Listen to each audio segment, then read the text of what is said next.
Maya Thompson never believed in the strange or the unexplained, and her best friend, Leo Hart, thought curiosity was harmless, till they stumbled upon the quiet suburban yard, where an old forgotten house sat behind peeling paint and overgrown grass. A music box, a photograph, and a smile from a woman they had never seen before were all it took to pull them into something far darker than they could imagine.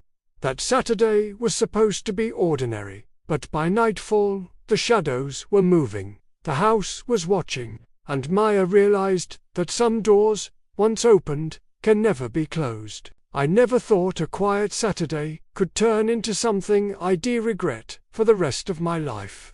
I was driving through the older part of town, the streets lined with houses that seemed to sag under the weight of time, when I saw it a small yard sale in front of a house I had never noticed before.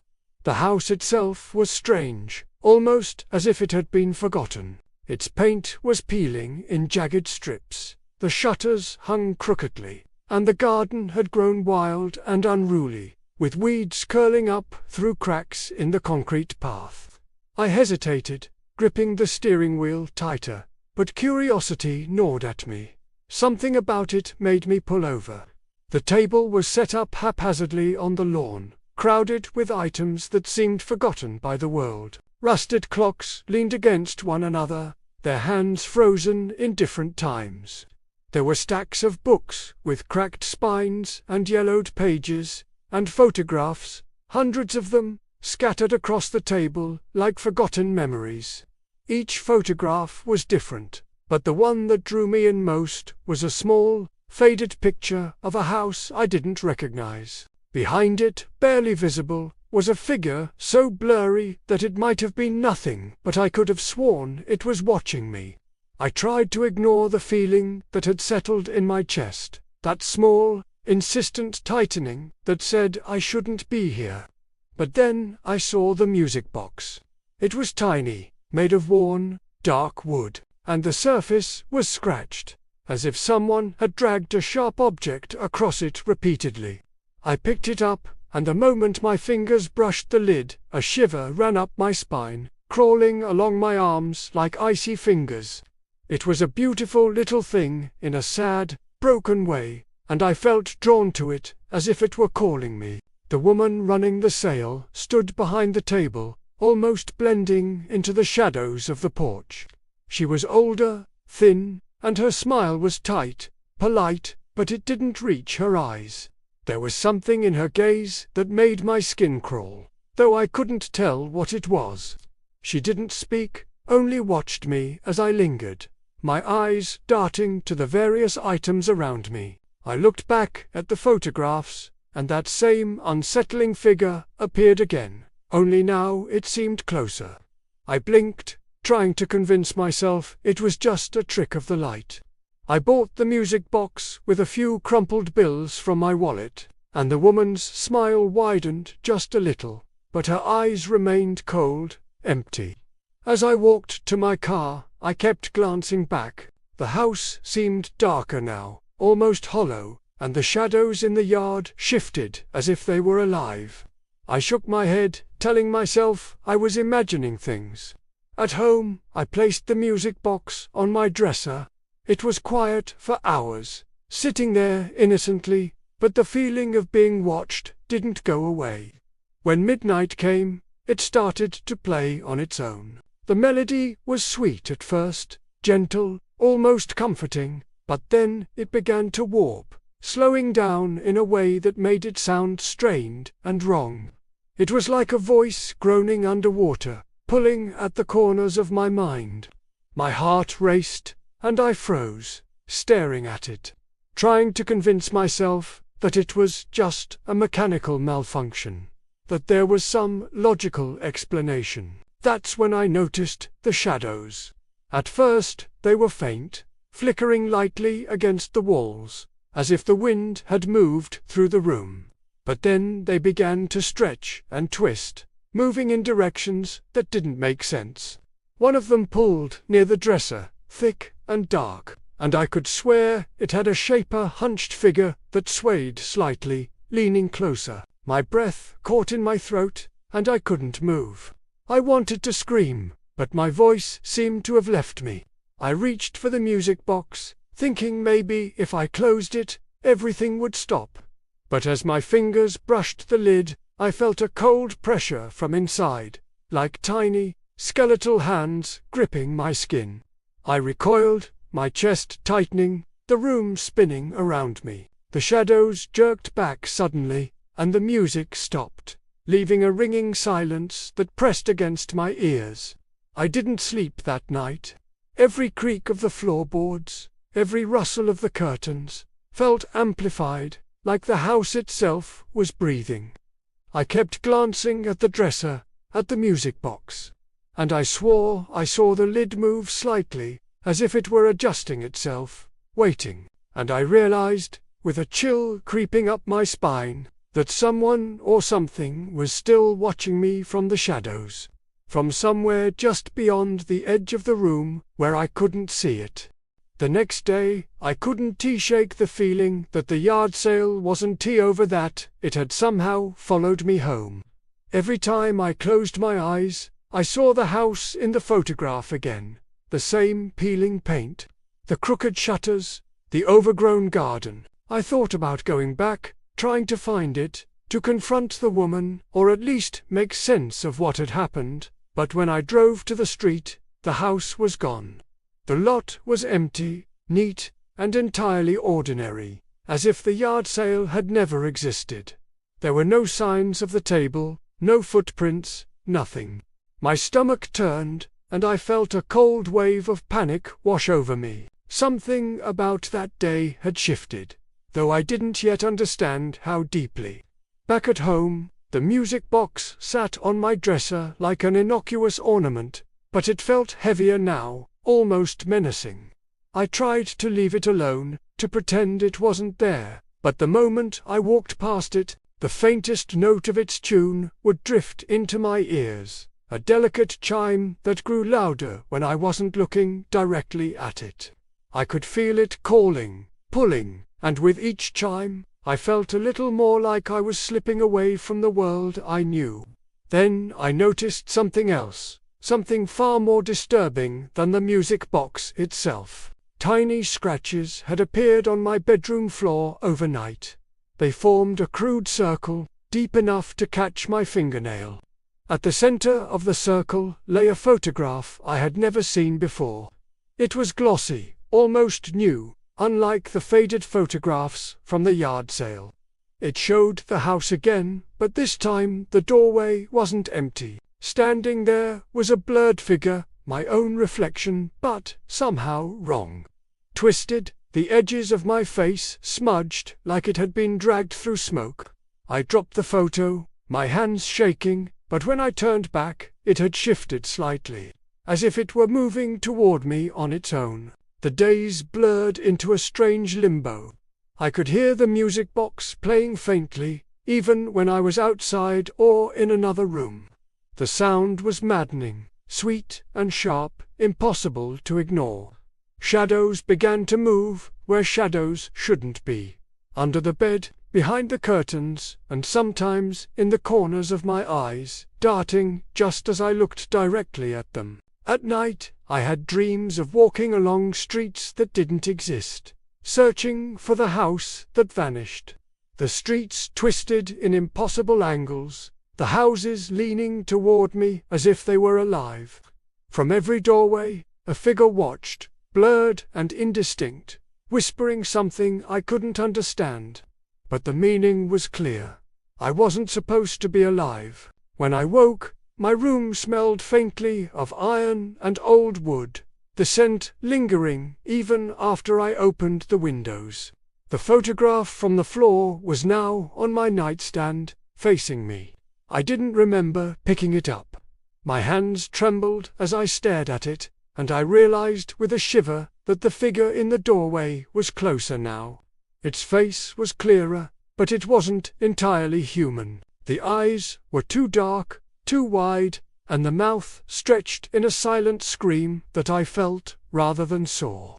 I tried to tell myself it was my imagination, that I was stressed or tired, but deep down I knew I was lying to myself. Something had crossed the threshold from the yard sale into my life. The house, the photographs, the music box, it wasn't just a collection of objects anymore. They were alive, and they knew I had them. That night, I kept the lights on, pacing the room, my heart hammering with every creak of the floorboards, every faint thump from outside the window.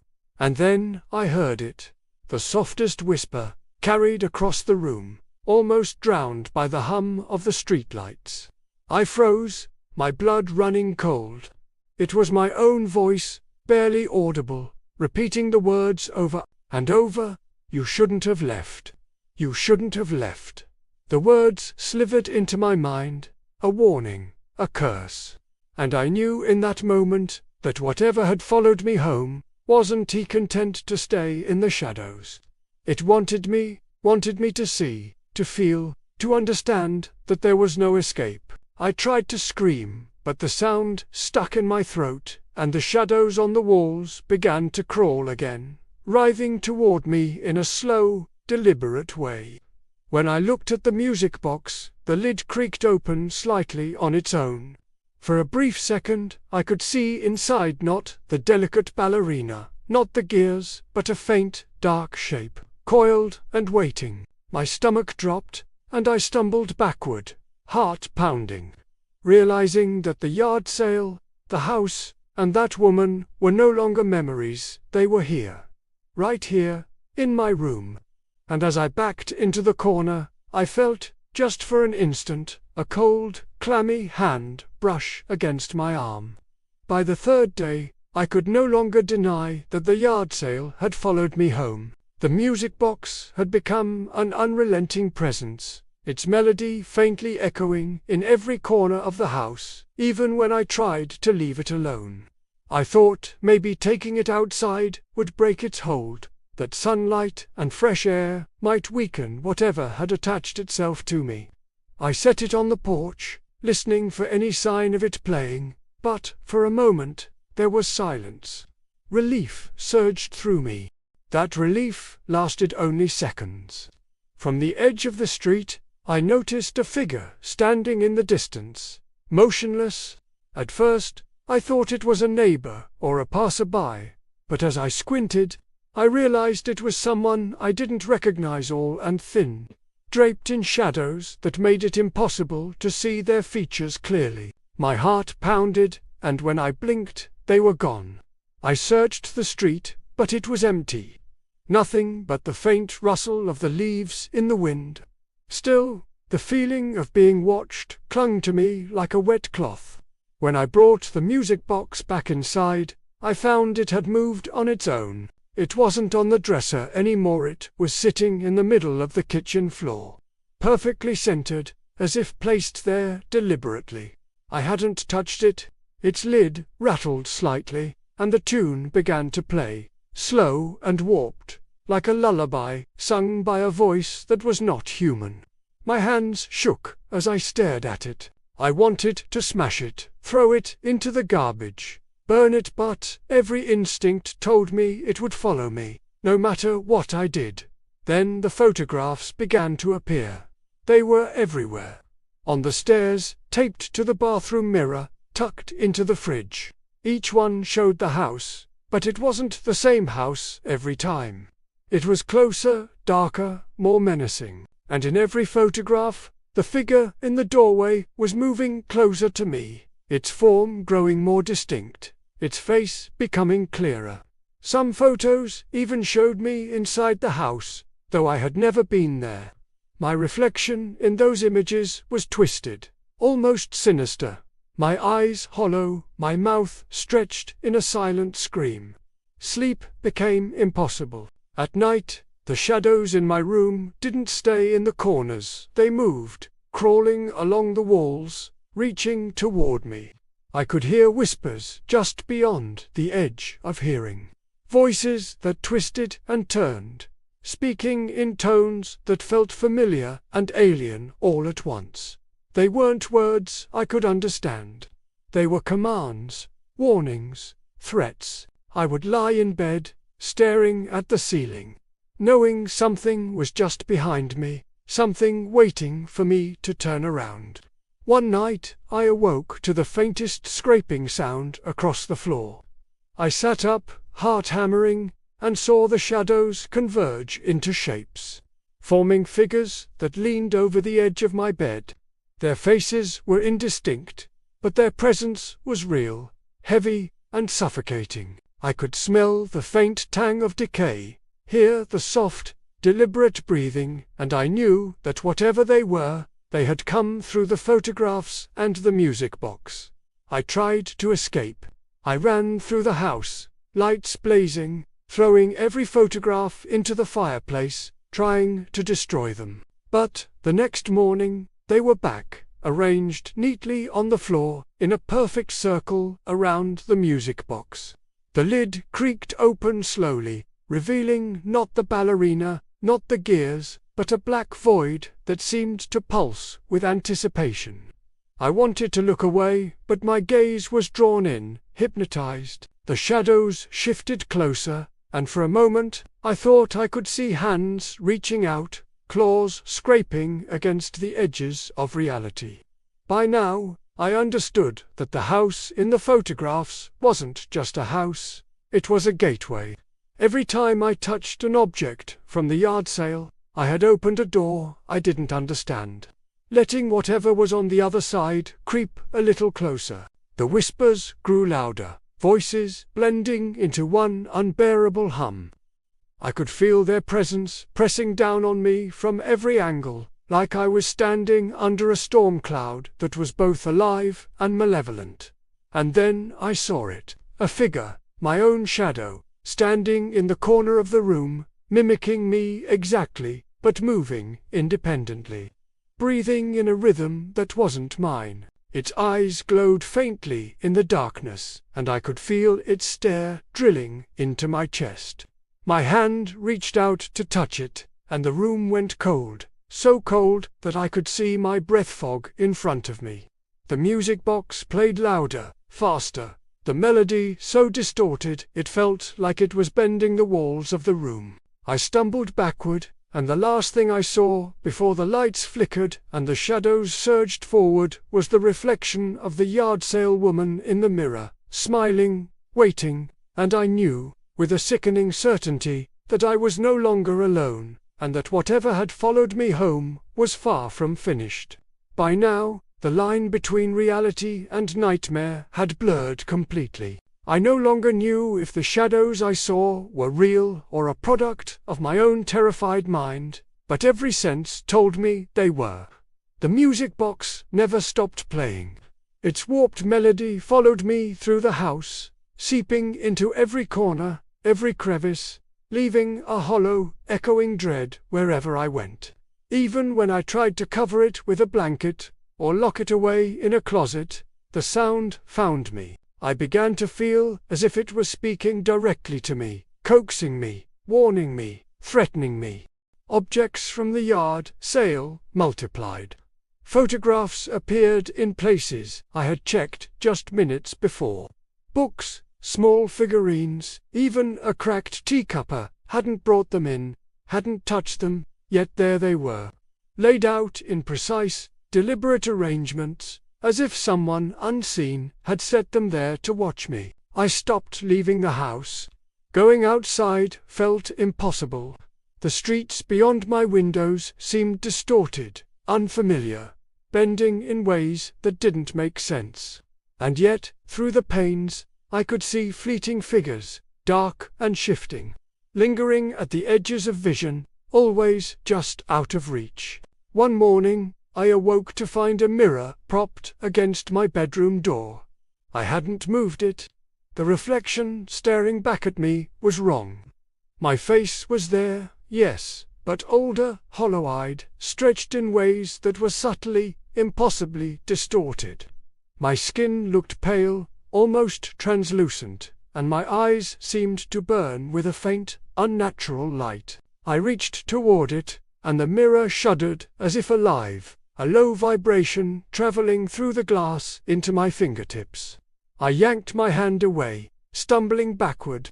The music box's tune swelled, and I could hear the faintest scratching sound, as though fingernails were dragging across wood somewhere in the room. The whispers were constant now, coming from every direction at once, low and breathy, incomprehensible yet threatening.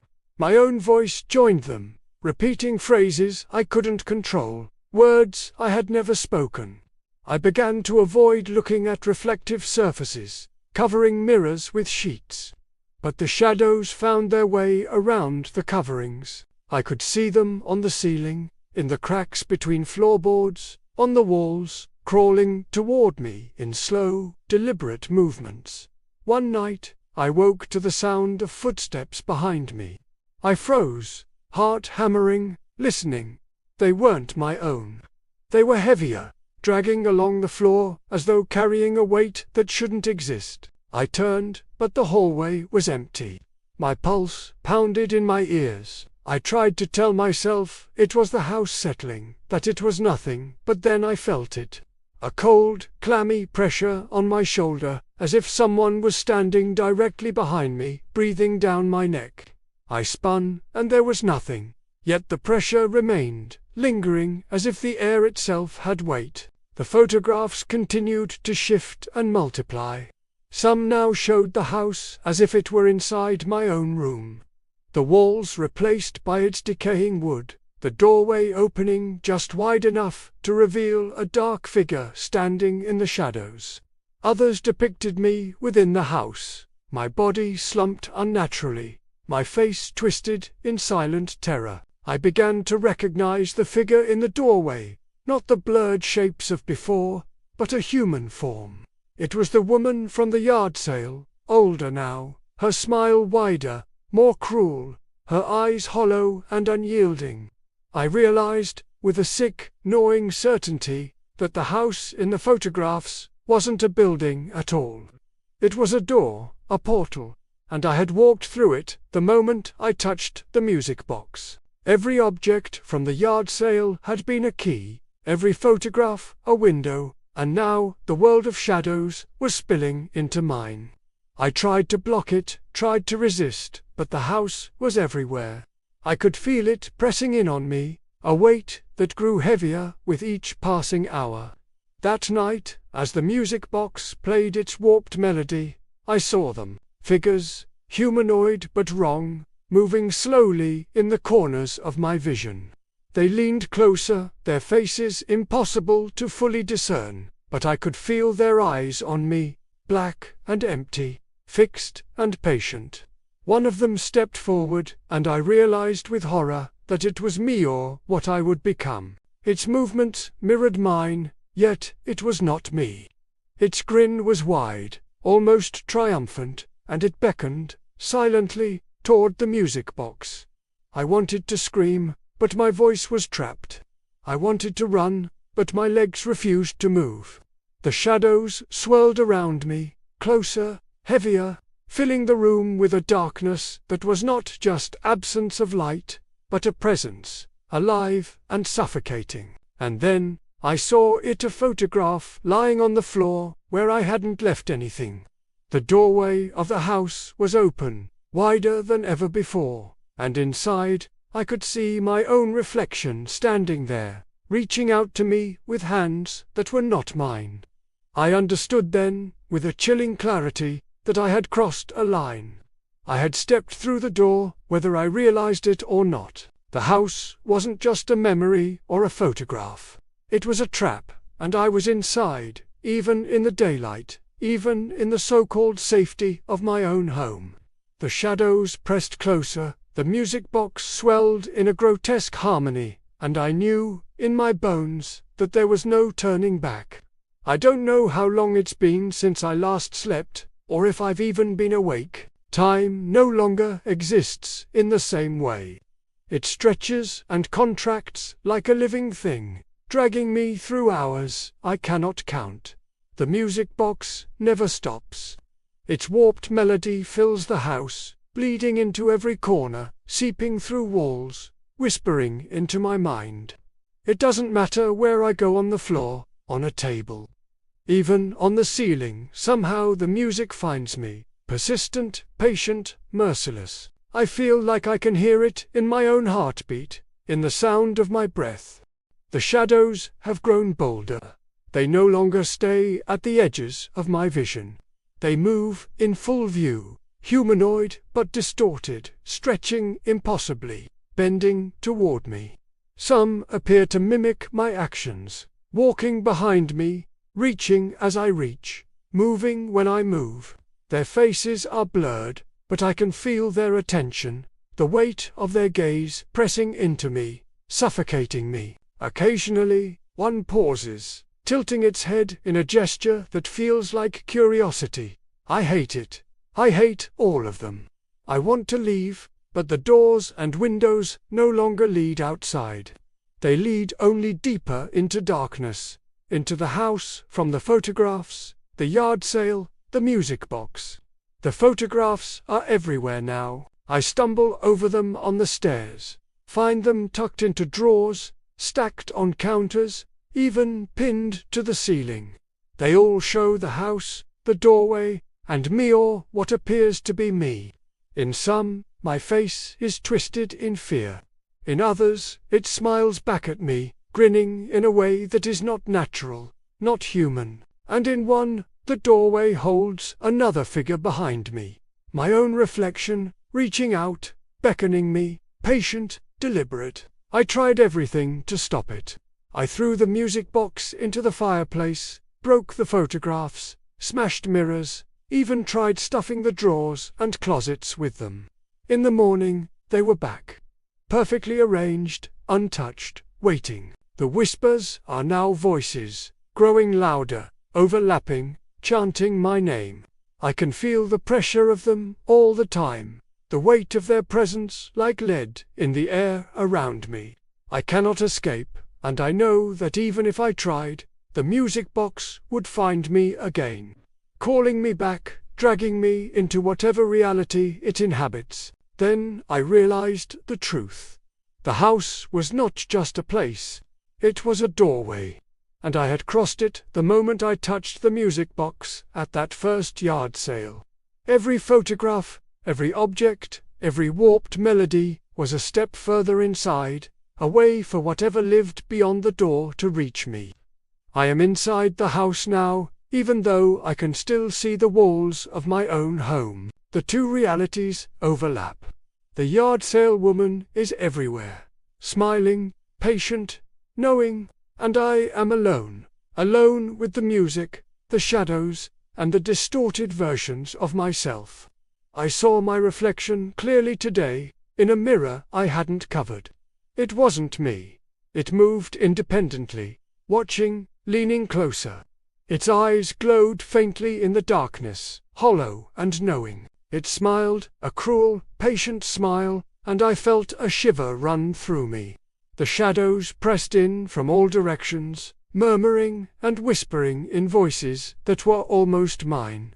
The music box's lid creaked open slowly, and inside, the ballerina had gone. In her place was a dark void, a tiny window to the house, or perhaps a gateway to it. I wanted to look away, to cover it, to throw it away again. But I couldn't. Something was holding me, something was forcing me to see. Through that tiny window, I saw the yard sale house. Its doorway was open wider than ever before, and inside, the woman stood smiling. Behind her were more figures, myself, or versions of myself, reaching toward the music box, toward me. The shadows in my room began to take shape, stepping closer, merging with the reflections, merging with the photographs, until I could no longer tell where the room ended and the house began. And then I heard it, in my own voice. Welcome home. I didn't say it. I know I didn't. But it echoed around me, repeating, insistent. I realized, with absolute, sickening clarity, that I was not alone. I had never been alone. The yard sale, the house, the music box, they were waiting for me, patient and eternal. And somehow, I had become part of it. Part of the shadows, part of the photographs, part of the door that leads nowhere and everywhere at once. I can't leave. I don't know if I ever can. And now, sometimes, when the music box plays its warped, endless melody, I see another figure at the window of my room. A new visitor, curious, touching the items from the yard sale. Their eyes meet mine, and I smile, silently, waiting. I whisper in a voice that is not entirely my own. Welcome home.